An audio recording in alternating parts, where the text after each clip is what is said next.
The pups should not have been in her room. That was the first thing Tamsin thought when she woke to their weight. 3 of them, tucked against her ribs and collarbone in the grey pre-dawn, their fur the colour of winter ash, their small bodies radiating heat the way only sleeping things do. She lay still and counted her breaths. The narrow window above her pallet threw a bar of cold light across the stone floor. The pups shifted, sighed, pressed closer. One of them, the smallest, the one she had privately named Nothing, because that was what the stewards called her when she asked for an extra tallow candle, let out a sound like a human child dreaming, and Tamsin felt something move in her chest that she had learned long ago to keep very quiet. She was the keep's record keeper, the lowest-ranked scribe in the court of Brennock, Alpha King of the Ashveld territories. Her room was in the east corridor, 3rd door from the servants' stair, and it smelled of parchment and tallow smoke. Her wrists were ink-stained from the second knuckle to the cuff of her plain grey dress. Her hair was the colour of old oak, dark and unremarkable, usually braided back with a strip of cord she had cut from a broken harness strap because she had not thought to ask for ribbon, and no one had offered. Her face was angular rather than soft, a precise jaw, grey eyes that had learned to take in a room without appearing to look, a quality of stillness that people who did not know her read as patience, and people who did know her read as something considerably more watchful. She had not chosen the pups. They had chosen her. 3 mornings ago, she had found the smallest one, Nothing, sitting outside her door in the dark, its nose pressed to the gap at the base. It was barely the size of a loaf of bread, its paws outsized for its body the way young things' paws often are, its eyes a pale winter grey that had not yet settled into whatever colour they would become. She had carried it back to the wolf ward with her ledger tucked under one arm, and the pup cradled in the other, and the wolf-keeper had thanked her, and that had seemed to be the end of it. Except the following morning, Nothing was back, and the morning after that, Nothing had brought its siblings.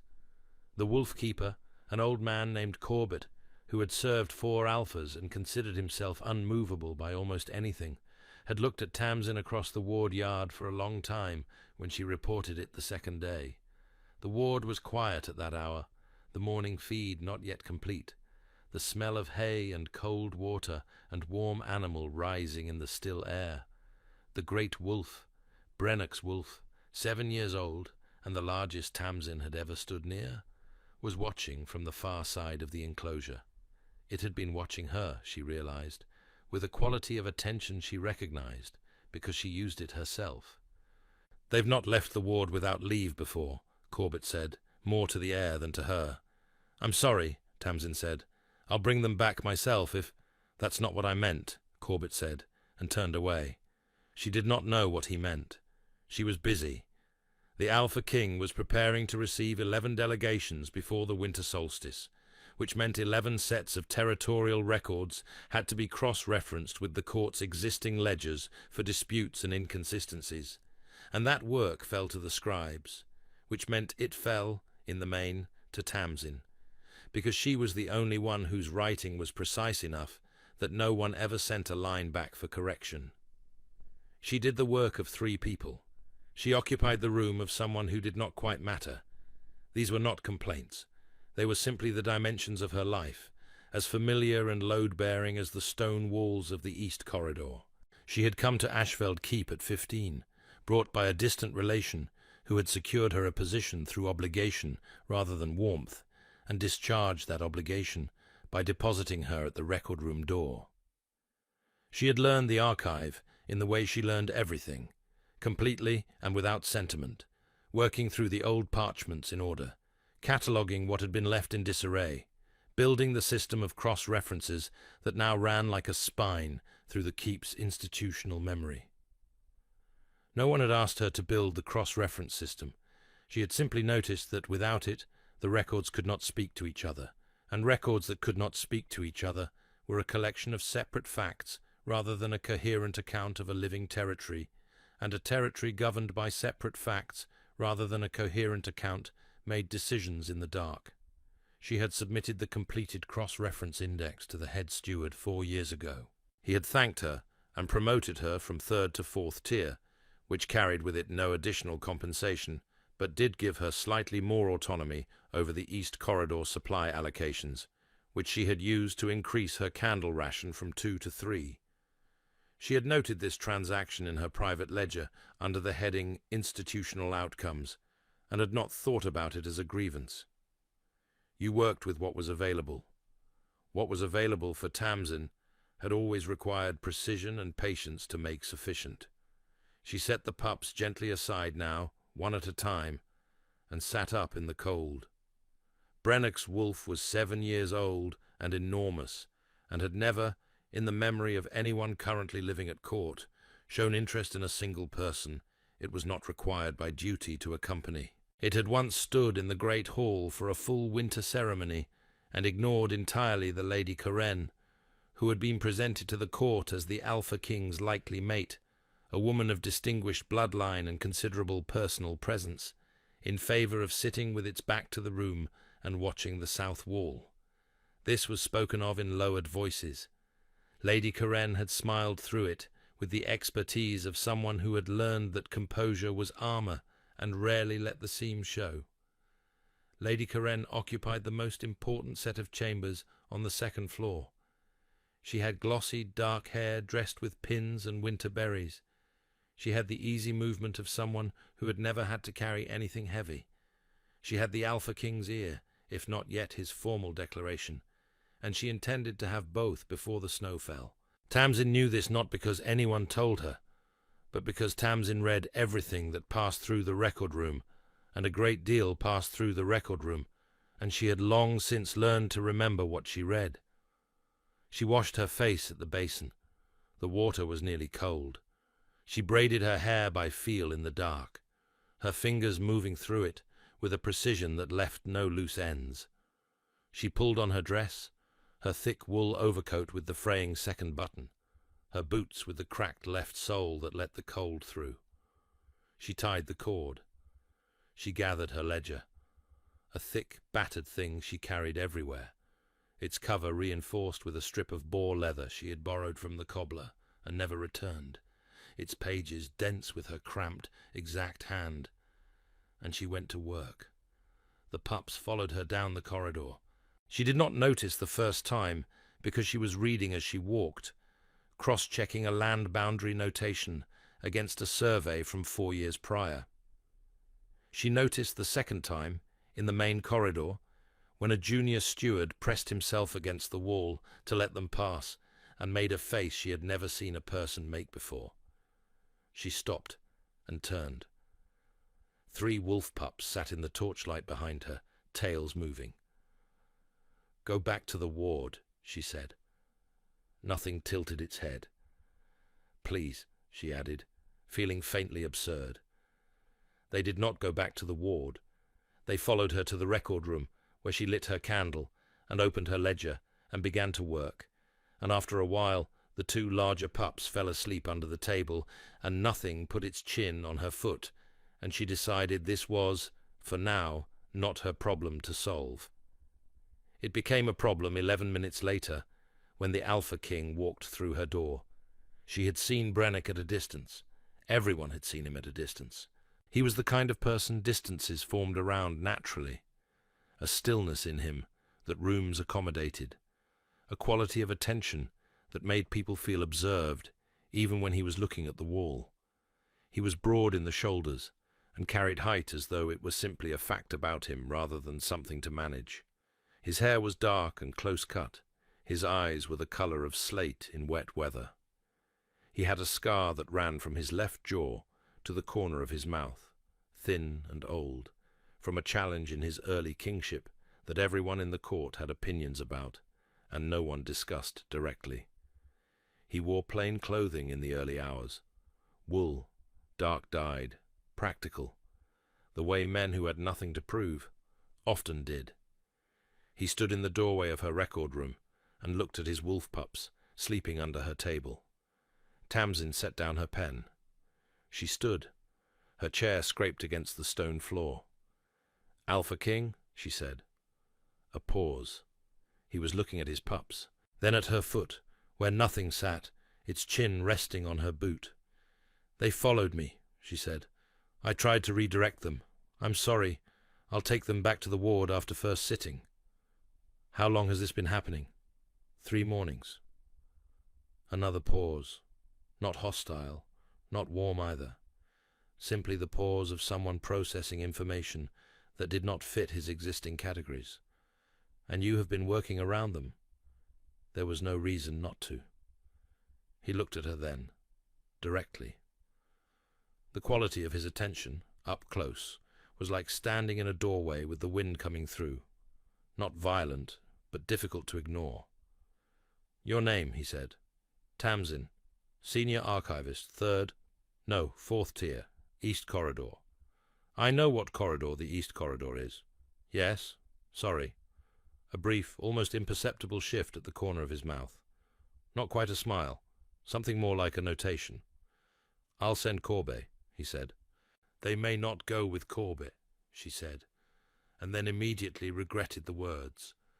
Not because they were wrong, they were correct, and she had evidence for them, but because it was not her position to offer opinions about the Alpha King's wolves to the Alpha King's face in the first conversation she had ever had with him. He looked at her again. The notation returned. "No," he said after a moment. "They probably won't." And he was gone. The court noticed within the day. It would have been impossible not to notice. The pups moved through the keep with the specific purposefulness of things that know where they are going, and where they were going, every morning and most afternoons, was wherever Tamsin was. By the 4th day, they were waiting outside the record room before she arrived. By the 5th, nothing had taken to sleeping draped across her feet under the record table, and the 2 larger pups, who she had not named, as a matter of policy she was already failing, had developed the habit of raising their heads and tracking the door whenever a person entered, as though they were on watch. The junior scribes began to take slightly longer routes to their desks. The second sitting hall went quieter when Tamsin walked through it, with 3 wolf pups in her wake. 2 of the senior household stewards stopped and openly stared in the corridor on the 3rd morning, and said nothing to her, and then said a great deal to each other in lowered voices, once they thought she was out of earshot. She had good hearing. She noted what she heard the way she noted most things, carefully, without letting it change her face. The Alpha King's wolf watched her from the ward enclosure, whenever her route took her through the yard. It did not follow. It was not a pup. It understood something about decorum that its offspring apparently did not. But it watched, with those pale eyes, and Tamsin found herself, on the 3rd morning, looking back, just briefly, long enough to register that it had not looked away first. Lady Karen, who visited the record room twice weekly to have her household accounts verified, came in on the 6th day, and said nothing for long enough that Tamsin felt the silence as pressure. Lady Karen was skilled with silences. She used them the way certain kinds of people used rooms, to establish who owned the space before a word was spoken. "They are sleeping," Lady Karen said finally. Not a question. "They often sleep in the mornings," Tamsin said, without looking up from her work. Another silence. "The Alpha King's wolves do not choose companions. They have not done so since the first Luna, 342 years ago. The last woman they chose was a bloodline heir of the Ashveld founding, a queen." Tamsin kept writing. "I'm a record keeper," she said. "I know what you are," Lady Karen said, in a tone that managed to convey that she also knew what Tamsin was not, and the 2 categories were so far apart as to make the comparison almost insulting to make. She left without having her accounts verified. That evening, after the scribes had gone, Tamsin sat alone in the record room with her ledger open and the tallow candle burning low, and let herself think about what Lady Karen had said. 342 years since the first Luna. She knew the history. It was in the archive records, the oldest section, the parchments she had catalogued and cross-indexed in her first year, because no one else had done it, and someone needed to. She went now and pulled the relevant volume. It was heavy and stiff-spined, and smelled of age and the particular mineral quality of very old parchment. She carried it back to her table and opened it to the section she had noted 3 years ago under wolf-choosing behavior, historical, and set down her candle close enough to read by. The founding Luna had been a woman of no particular social standing, a village healer's daughter, the record said, with no house affiliation and no formal title, brought to court as part of a household arrangement that the records did not specify in detail. The kind of person history wrote around rather than about, leaving her shape in the spaces between official accounts, present in the margins of letters, mentioned in household ledgers, named once in a court record as the woman the wolf follows, with no further annotation as though the scribe had assumed the reader would know what this meant. But the Alpha King's wolf had chosen her in front of the entire court, had walked directly to her at a formal ceremony, and laid its great head in her hands, and the Alpha King of that age had looked at this and understood something that every subsequent Alpha had been spared the necessity of understanding. Until now. Tamsin read the passage twice. Then she read the adjacent passages, the account of the bond's completion, the formal notation in the council records, the letter the Alpha King of that time had sent to the 4 territories, explaining the delay in the selection. She replaced the volume precisely where she had found it. She sat with her hands flat on the table and breathed. Nothing put its chin on her knee. "I know," she said quietly. "I know." She did not sleep well. In the morning, Corbett came to collect the pups. "Not at the Alpha King's direction," he said quickly, when she tensed, the color coming into his weathered face. But because he had something to tell her, something he thought she ought to hear from someone who had spent his life with wolves, and who did not have a stake in how she received it. He sat on the low stool she kept for visiting scribes, and turned his cap in his hands, a gesture she had come to recognize as his version of choosing words carefully. "The old records are clear," he said. "Wolf-choosing is a mating signal, not an ordinary preference, not attachment. It means his wolf recognizes something in you that the bond calls match-worthy. His deepest nature has already made a decision his conscious mind has not caught up with." He paused. "The Alpha King can override it. His will governs his wolf in all things. That's always been true. But the wolf has already chosen. That part can't be undone." Tamsin looked at the cap turning in his weathered hands. "Has he been told?" "He knows the records as well as you do," Corbett said. "Better, possibly. He grew up with them." A pause. "He is also not a man who requires being told things he already knows." She thought about that for the rest of the morning. She thought about it while she cross-referenced the Northern Territory surveys, and while she mended the torn edge of the old parchment register, and while she ate her midday meal in the East Corridor stairwell, because the second sitting hall was too loud, and she had a particular problem in the Northern Territory land grant records that she needed to think through. She was thinking about it when the Alpha King found her there, on the stairs, with a piece of bread in one hand and a sheet of parchment in the other, her ledger balanced on her knee, and a notation half completed in the margin. He sat down on the step above hers without asking. He had, she thought later, a gift for arriving in spaces as though he had always been there. They were silent for a while. From his angle, above her, in the grey light of the stairwell, he could see the ink on her wrist, where it had dried in the fold of her hand, and the way her eyes moved across the parchment with the specific quality of someone who is not reading but thinking, the text serving as a surface for something happening behind it. He had been, in recent days, cataloguing things about her with a precision that his wolf had been engaged in for considerably longer. He had not yet decided what to do with this inventory. He was a methodical person. He preferred to understand things fully before acting. "You read the founding records," he said. "I catalogued them. 3 years ago. Then you know what the choice means. I know what the records say it means. They've been accurate in every other respect, he said. Every other territorial claim, genealogical note, and council ruling in those records has proven out. There's no reason to assume this one hasn't. She was quiet. He was too, for a moment. I have obligations, he said. This was not an apology. It was a statement of a complicating fact, offered to someone he apparently expected to be able to weigh it. I understand, she said. The delegations arrive in 9 days. Lady Coren's family is among them. There is a formal petition from her house requesting the selection be confirmed before the solstice. Tamsin looked at her parchment. The problem in the Northern Territory records resolved itself with sudden clarity. She had been looking at the wrong boundary marker, that was all. She noted it in the margin. I see, she said. Do you? She intends to have it formalized before the pups become a public matter. She paused. She already knows they're a public matter.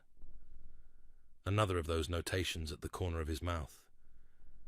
Yes, he said. He left her to her bread and her parchment. The pups, who had been asleep in the record room, were somehow now sitting at the bottom of the stairs, looking up at her with expressions of general satisfaction. She did not have 9 days.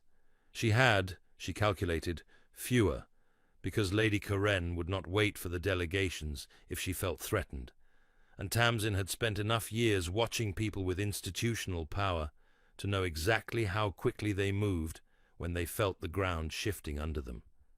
She was right. She had 4 days. The 4th day arrived as a formal summons, delivered by one of Lady Coren's household runners. Tamsin was required to appear before the household steward to account for an alleged irregularity in the East Corridor supply records, a shortfall in tallow candle allocations for the past 6 months that suggested the note stated with meticulous courtesy either negligence or misappropriation on the part of the corridor's assigned record keeper. Tamsin read the note twice. She was precise about things like this. The supply records in question were, naturally, her own responsibility. The alleged shortfall was real. She had documented it herself, in detail, because she had documented everything, because that was what she did. She had documented it, and she had also documented why. The corridor allocations had been reduced by a standing order issued from the household administration 7 months ago, signed in Lady Coren's name. A reduction applied specifically, and only to the East Corridor. It was in the records. She had the page. She also had, while she was in the archive, several other pages. Pages she had found not by looking for them, but simply by reading, with the kind of completeness that her particular mind required, that habit of following every thread until it ended in something solid, or in nothing at all.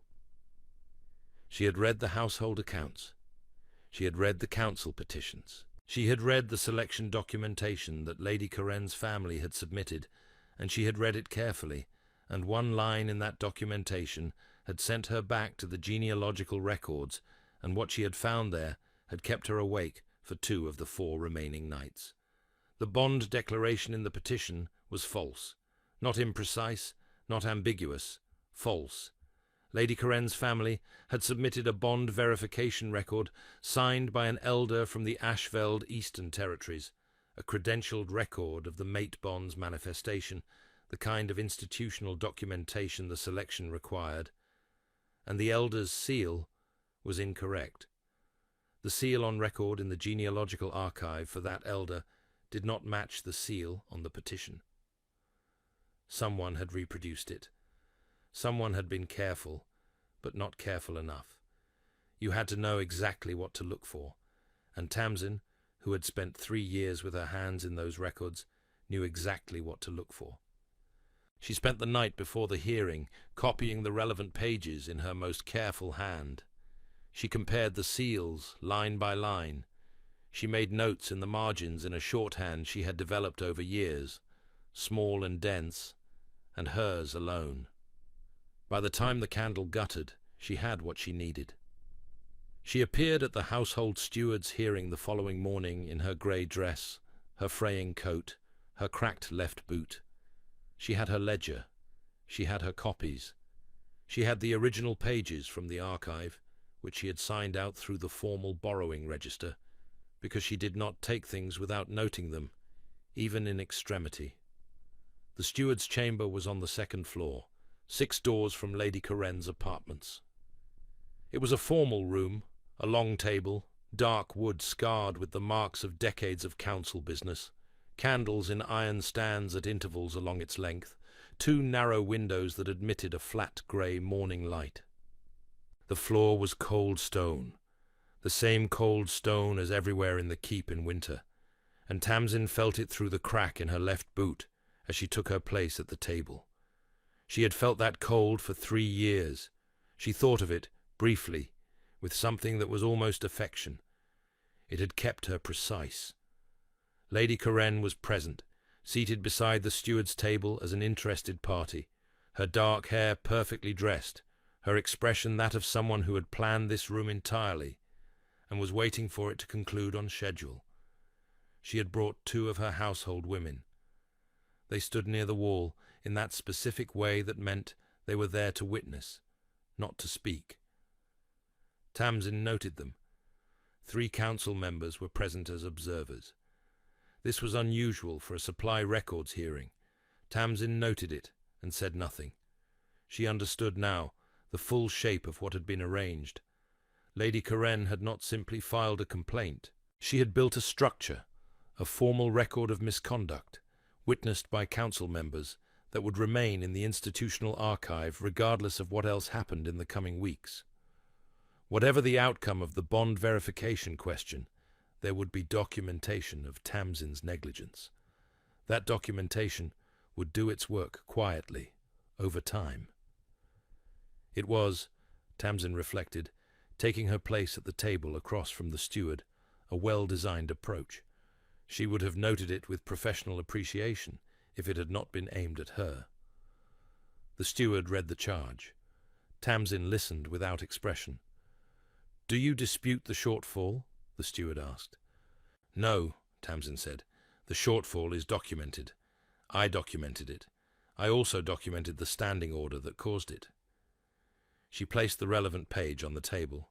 Her copy, precise to the original, each character of the standing order reproduced in her steady hand. "Signed from this household, 7 months ago, in the Lady Coren's name, reducing East Corridor allocations by 30%. The steward looked at the page. His fingers were very still beside it. "That order was at my direction," Lady Coren said smoothly. "A budget measure, standard practice across all corridors." "Applied to no other corridor," Tamsin said. Not loudly, without heat, with the specific precision of someone who has the numbers and is reading from them. "I have the full corridor allocation records here, if the council would like to compare them." She set the comparison pages on the table, each one marked in the margin with the corridor designation and the 7-month change in allocation. The East Corridor was the only entry that showed a reduction. One of the council members leaned forward. His name was Aldworth. He was 81 and had served 3 alphas, and was widely considered the most difficult member of the council to surprise. He was looking at the pages with an expression that was not surprise, but was something adjacent to it. Silence in the room. The particular quality of silence that comes when a prepared position encounters an unexpected obstacle and takes a moment to calculate the new geometry. "This hearing," Lady Coren said, "is about supply records, not about corridor allocation policy across—" "I have something else," Tamsin said. She did not raise her voice. She did not need to. The room was already paying attention to her with the specific quality of attention that comes when something has gone differently than planned, and a room that is paying that kind of attention does not require volume. She set the selection petition on the table. She set the Elder's seal comparison beside it. The 2 seals rendered in careful ink, side by side, their differences numbered with small precise annotations. She set her notes beside those, clear and sequential, each point cross-referenced to the primary documents she had pulled from the archive. The bond verification seal in this petition does not match the elder's registered seal in the Ashveld genealogical archive. She touched the comparison with her ink-stained finger, tracing the two marks without lifting her eyes to Lady Karen. Precision first, evidence first, always. They differ in 3 specific points I have documented here. The registered seal uses a 7-pointed mark in the lower right quadrant. The seal on this petition uses 6 points. The registered seal has a specific hatching pattern on the outer ring, inherited from the elder's predecessor and unique to that lineage, noted in the archive record of that elder's investiture. The petition's seal does not reproduce it. The wax color is also incorrect. The elder's registered seal uses grey wax with ash inclusion, a tradition specific to the Eastern Territory elder lineage since the 3rd generation. This seal uses plain red. She looked up. Aldworth was not leaning forward any longer.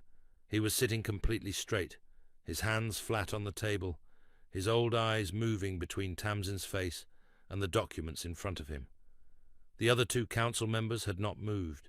"Someone reproduced this seal," Tamsin said. "It was careful work, but the genealogical records are detailed, and I have spent 3 years with them, and I know every registered mark in the Eastern Territories. This petition is built on a falsified bond verification." The room was silent. Lady Karen stood. "This is slander," she said. Her voice was still controlled, still precisely modulated, but the room was no longer hers, and she knew it, and the knowing of it had changed something behind her eyes. From a 4th-tier record-keeper, with no standing to bring charges before any council, the documents she has produced were not requested by this hearing. I would ask that they be removed from the table. She has standing. The voice came from the doorway. Brennock stood in the frame. He had not announced himself. He had, and Tamsin understood this only later, in retrospect, been in the corridor for some time, long enough to have heard the presentation of the evidence, long enough to have heard the seal comparison laid out point by point in that even, factual tone that was. She was beginning to understand, as distinctive as any physical feature she possessed. He entered the room, and the room rearranged itself around him the way rooms did, the council members straightening, the steward rising, the 2 household women near the wall drawing together without seeming to intend it. He did not look at Lady Karen first. He looked at the table, at the documents. "Every person in this court has standing to bring evidence of fraud before the council," he said. "That has been the law since before either of us was born." He moved to the table and looked at the seal comparison without touching it, reading the annotations in silence. His face gave nothing away. His face rarely did. But the quality of his attention, fixed on those 2 marks, and the careful notations between them, had a weight to it that the room felt. "Bring the elder from the Eastern Territories," he said, to no one in particular, though a page near the door was already moving. "He can verify his own seal before the full council. Whatever he says, the record is the record." He looked at Tamsin. She was standing with her ledger held against her chest, her ink-stained hands visible where they gripped the cover. Her grey eyes were steady. She had not, in the course of the whole proceeding, moved to place herself closer to anyone or farther from anyone. She had simply stood at the table with her evidence and said what the evidence said. "This is thorough work," he said. "It's accurate work," she said. "I don't know that I'd call it thorough. I was looking at the bond verification documentation because the selection is a council matter, and council matters are in my records. I wasn't looking for the discrepancy. I just found it. The way you find things." "Yes." He held her gaze for a moment longer. Then he turned to Aldworth, who had not moved since Tamsin had first presented the comparison, and who was now looking between the 2 of them, with the expression of a very old man who has seen a great many things, and has just seen one more. "Convene the full council," Brennock said, "when the elder arrives." Lady Corinne left the room without speaking. Her household women followed. The door closed behind them. The elder arrived from the Eastern Territories 11 days later.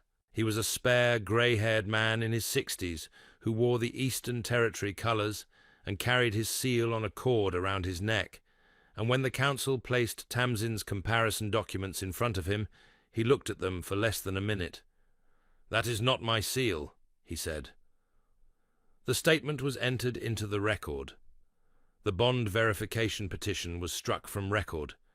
The full council examined the additional evidence Tamsin had gathered: the supply order, the corridor allocation discrepancy, the genealogical irregularities, and the tribunal was convened with the particular institutional seriousness that councils bring to the things they intend to be unambiguous. Lady Corinne's family was formally censured. A sentence was determined and recorded. It was not a sentence of spectacle. It was a sentence of duration and consequence, a removal of standing, a period of institutional sanction, a long time to consider the specific costs of building something false on a foundation of borrowed authority. There was no dramatic confrontation. There was procedure. There was consequence. These, Tamsin had always believed, were better. The wolf pups were present for none of it. They were asleep in the record room. It was in that room, 3 weeks after the tribunal, that Brennock found her in the late afternoon light, the pups piled around her feet, her ink-stained hands moving steadily across a new ledger page, the old one completed and filed. "The delegations have concluded," he said.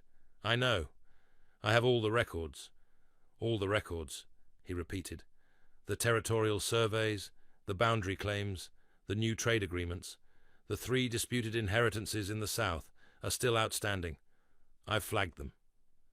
He came and stood beside the table. Nothing lifted its head, then set it back down with the specific contentment of a creature that is exactly where it intends to be. "I need to ask you something," he said. She set down her pen. She turned to look at him directly, in the way she had learned to do this winter, without preparing herself for it first. "The court is not entirely restructured," he said. "There are council members who do not know what to make of you.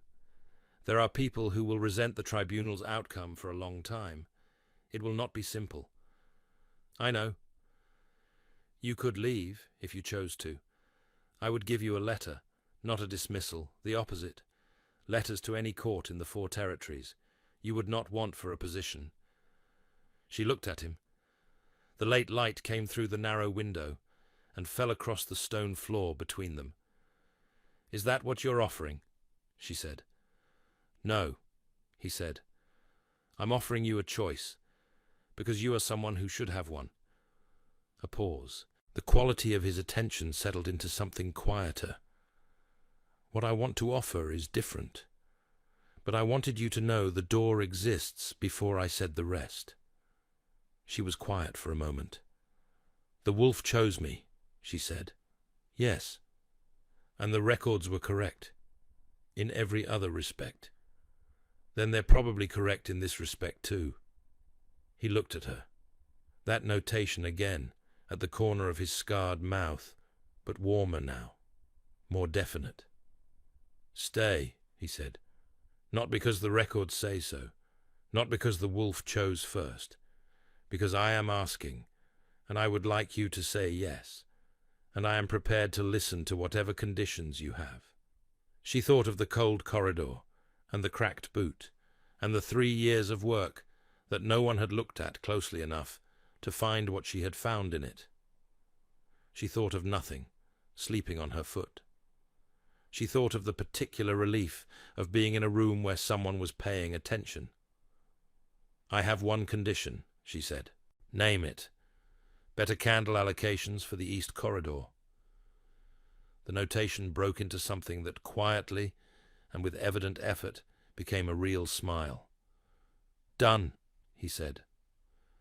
The mornings after that were cold and bright, the way early winter mornings in the Ashveld territories always were. thin sunlight across the stone floors, frost on the inside of the lower windows, the sound of the keep waking. Tamsin still woke first, as she always had. She still braided her hair by feel in the dark.